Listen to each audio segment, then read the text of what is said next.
Right guys, so I just wanted to quickly do a video about if it fits your macros. It's something that I get asked, very often from clients and just people, like general conversations in DMs and stuff like that. I'd say I literally have a conversation about it pretty much on a weekly basis. So it is quite a common subject. People are a little bit unsure of it, and it does almost seem a bit too good to be true, the way that some people perceive it.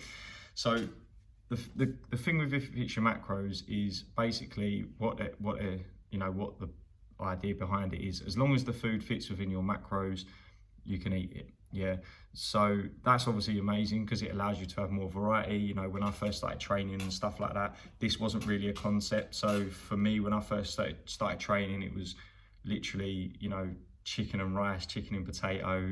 You're lucky if you were seasoning it, and even if you were seasoning it, you felt like you was eating off plan, sort of thing. So it's obviously a really good concept because, like I say, it allows you to have variety in your diet. There's a few things that I just wanted to sort of go over. Like, obviously, one of the best things about it is it does kind of teach you. You do have that educational concept to it where you learn about different foods and stuff like that, what's in foods, which can be great if you're sort of out and about and on the go, going out for meals and stuff. You can get a rough idea of what you're eating, which is obviously really helpful for you to stay on plan and not over consume calories. Because like even things like avocados, nuts and stuff like that, like obviously if you have them in your diet, you'll be fully aware of the actual amount of calories that are in 30 grams of nuts, for example. So whenever you're picking, like for example, this is a great example, croutons. The croutons are literally bread soaked in oil. Now, because you get them in a Caesar salad, you technically think that they're healthy, yeah, but obviously you like it because of the croutons. Now they're actually really calorie dense, so if there's a lot of them in there, that salad is now actually a high calorie salad. So it's sort of the reason why you're having a salad is for low calories, but because they're in there, really bumps the calories up. So little things like that are things that I learned throughout using it. Like that is a massive positive side of it, obviously having a variety in your diet. So the way that I see it to be used optimally is so that you're actually compensating. Sometimes you're having potatoes, sometimes you're having rice, sometimes you're having bread. You're actually swapping these macronutrients, and that's the same for your protein sources and your fat sources. So it gives you that variety. It allows you to kind of incorporate new meals and stuff like that, which is obviously what it should be used for. The issue that I tend to find is that people use it as a wing it thing. Like they'll have, these are my calories, these are my macros, I'm just going to go throughout the day and hopefully hit my macros. And it's like, oh, I've done it. But the problem you have with that is obviously there's no consistency with the food you're eating. So even with packet food, there's a range within the calories that they can sit legally. So for example, I'm not sure the exact percentage, but let's just say 10%. So if something says it's 300 calories, it could actually be 10% over or 10% under. Now, obviously, anyone who's selling anything in this day and age, marketing-wise, they're going to go for the under. So you could technically have something that, let's say, is 300 calories.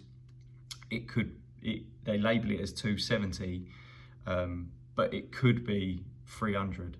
So that can kind of throw you off a little bit because you could be gauging everything at the lowest, but actually that accumulates over time. If you do that over 5 meals, that's an extra like 150 calories on top of what you've eaten just for that food potentially. So it does kind of have an effect in the sense of your tracking can be quite off, and I think people fail to realize that, because that's a massive part of it. Because if you're constantly thinking that, well, you think like 10% of your calorie range, if it's 2,500 calories for the day, you're 250 calories over, and that's if you've accurately tracked everything by scanning every bit of food you eat and weighing every. Do you know what I mean? Whereas if you actually have a meal plan in place, for example, which, look, everyone gets better results with a meal plan. Like when I say a meal plan, I don't mean like you have to get given calories and like that actual food itself. What I mean is that you have set meals throughout the day,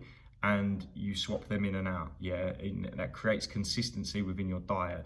40 grams of carbs at this time, 50 grams there, 20 grams of protein. Do you know what I mean? That consistency is 100% the best way to do it. Where if it fits your macros falls into that is that it gives you the option to swap chicken and rice for a chicken wrap with some nuts or something, or it gives you the option to have a chicken burger for dinner with some sweet potato fries, but it's all tracked, it's all logged. And that slight variance is going to potentially have an effect on your results, but it's not going to have a massive negative effect the way that it could do if you're just winging it throughout the day. So one of the biggest things I find with people when given macros is that they try to wing it every single day. So that can work if you are, you know, at the point where you have a lot of weight to lose, but at the end of the day, if you want to actually see massive improvements in your body composition, I highly recommend using If It Fits Your Macros as a way to have variety in your diet, but not too much variety that you're not actually having any consistency, because the numbers do matter, but the thing is, you can't be accurate with numbers.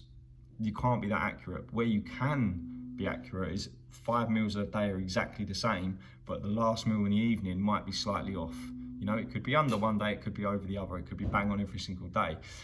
You could do that for 2 or 3 meals, but if you're doing it throughout the whole day, every single day, you will struggle to reach your goal. And the reason why I'm telling you this is through my own experience, because I have done that before. You know, I have had the wing it approach, and in the end, I just drifted towards an actual meal plan that I set using my macros. You know, I give my clients meal ideas. I don't give them a meal plan. You know, I give them fucking shitloads of meal ideas, and I say, look, these are your macros, these are the meals. Create your meal plan, send it over to me, and then I'll help you guide through it. You know, if you want to make adjustments, we can make adjustments. And I tell them to pick 1 to 3 to 5 meals. If they want to have a different breakfast every single day, have a different breakfast every single day. As long as it fits within your macros, fine. What I don't get people to do is just, here's your macros, go have a good day, and just pick whatever you want. Obviously, that as well creates more stress and can leave you feeling a little bit overwhelmed, because you've got to think about the food all the time. You know, it can make you more food focused as well, because if you've got 50 grams of carbs left in the evening, a lot of people, they're going to find them 50 grams of carbs. So that can obviously lead you into like backloading a lot of your calories, which isn't necessarily a bad thing, but if you're someone who is affected by your body weight, it can be, because you're backloading all your calories, which means your weighing in the morning is more likely to be up. So If It Fits Your Macros is a great concept. It's really, really effective if it's utilized properly. And like I've just kind of given you a bit of an idea of how I would use it, would be to kind of create some sort of meal plan with a structured plan in place, and then obviously fit in different meals around that if you want to. You don't need to, you know, like for me, I like having pretty much the same food every day. It just makes my life a lot easier. My dinners, I adjust my dinners daily, you know, they're different pretty much every single day, but that allows me room to kind of, you know, I sort of leave a calorie goal. I guess I leave enough calories, enough fats, enough carbs, enough protein to make sure that I'm definitely within that. You know, I don't need 200 calories for dinner, put it that way. I usually eat between 17 and 1800, and then in the evening, depending if it's a training day or not, whether I have more calories or not. So when it comes to like If It Fits Your Macros, just make sure that you're using it the right way. It's not about you just trying to achieve eating as much shit as possible within your calorie range and your protein macro range. It's about you actually having variety in your diet whilst achieving amazing results. And like I say, every single person that I've worked with that's sat down and they've structured their own diet, because they're picking foods they want to eat, not what I tell them to eat. And then they have the variety, they're learning what's in different foods, they're swapping out foods, they'll make mistakes. You want to make mistakes, that's how you learn. But it's really important to know that the whole idea around If It Fits Your Macros is giving you variety in your diet within your macros, not so that you can just try and achieve as much shit within your macros. And I've helped many people change their mindset, you know, like massively with that, because they've come to me as macro trackers and they've left as, you know, a meal planner who with the ability to track on the go. You know, it's fine if you're doing it once like a week or now and then, but if you're doing it every single day, you won't have the same sort of ability to change your physique. You won't get the same results. You'll struggle a lot and you'll become very food focused, because that's what your whole day's planning around, is hitting your macros. So I hope that helps. Obviously there's a lot more to it than that, but I just want to kind of get this concept out, because I have this discussion with people quite frequently, and more importantly, I've helped a fair few clients get through into this sort of idea, and they've noticed massive improvements in their energy levels, their focus around that, the whole sort of thought process around food, which is massive, and they've obviously achieved amazing results as well. So if you do have any questions or anything about this, or you want to just drop it in the comments or drop me a DM. But I hope that helps, and I'll catch up with you soon.